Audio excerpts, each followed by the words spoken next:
Hello, my name is Foster Fries, and no, I'm not running for office.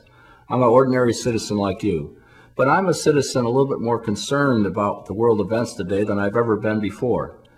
Back in the 1930s, when I was a youth, Winston Churchill tried very hard to alert the world as to the threat of Hitler, but no one listened until it was too late. Today, we face even a more serious threat. It's called jihadism. And you can be a Winston Churchill yourself by alerting your friends to the risk of what this jihadism is. There's approximately 1.2 billion Muslims in the world, and it's estimated 4% embrace this idea of jihadism. There's a powerful DVD which you can obtain by logging on to obsessionthemovie.com. It does a better job of explaining what the jihadist threat is, better than anything I've seen before. Often we hear the comment that we have not been attacked since September 11th. That's not true. If we use the term we to mean Western civilization, we've been attacked many times. London, Spain, Bali, Turkey, Russia, and the desecrations of churches and synagogues and assassinations run in the hundreds since September 11th. Terrorism is not our enemy. Terrorism is a strategy the enemy uses. When World War II began, we did not declare war on blitzkriegs. When Japan bombed Pearl Harbor, did we declare war on surprise attacks? The enemy is the jihadists. For the jihadists, September 11th was a continuation of a war that had been going on for some time and is not an end in any way to the four key agendas that they pursue. The four agendas are: 1, destroy Israel and kill as many Jews in the process as possible. 2, to remove all American influence from the Middle East. 3, to remove all the secular governments in the area and replace them with Sharia law type governments such as existed under the Taliban in Afghanistan. And 4, to plant the flag of Islam to every corner of the globe.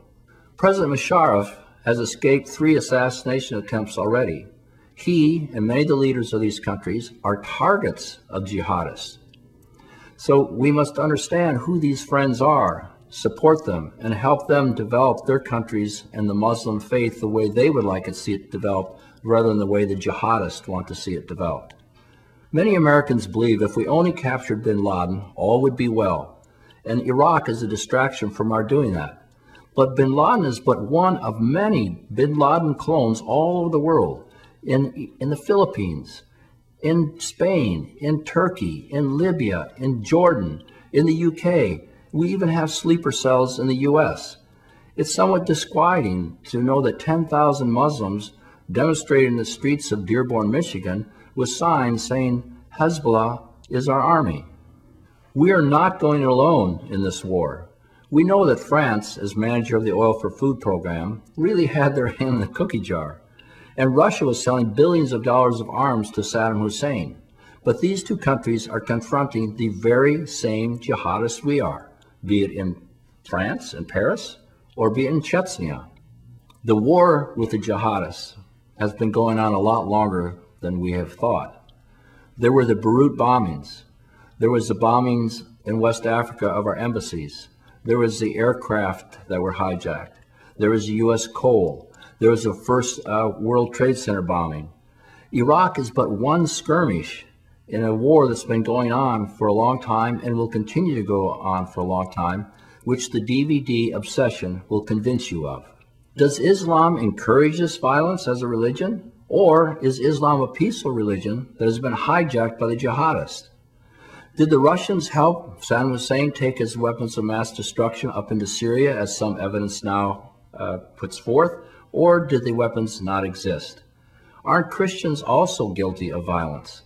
Does jihad mean internal struggle, or does jihad mean holy war? Do the answers to these questions really matter if there's 50 million people who would like to kill infidels and Jews and change Western civilization forever? Many of the people who believe we should just leave Iraq, they typically do not suggest another place to fight this war. Do we want to fight in Cleveland or New York City or Phoenix? We must rekindle American idealism.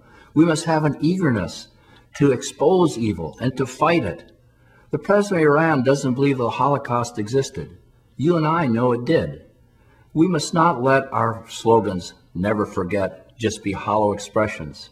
We must not let history repeat itself. I have absolutely no financial stake in the Obsession DVD, but this award-winning documentary does a better job of anything I've seen in highlighting the threat that we now face. So I urge you first to look at the 12-minute version of Obsession, and secondly to order the full DVD, which you can do by going to obsessionthemovie.com. And then secondly, use this as your voting guide when you go into the election booth election day.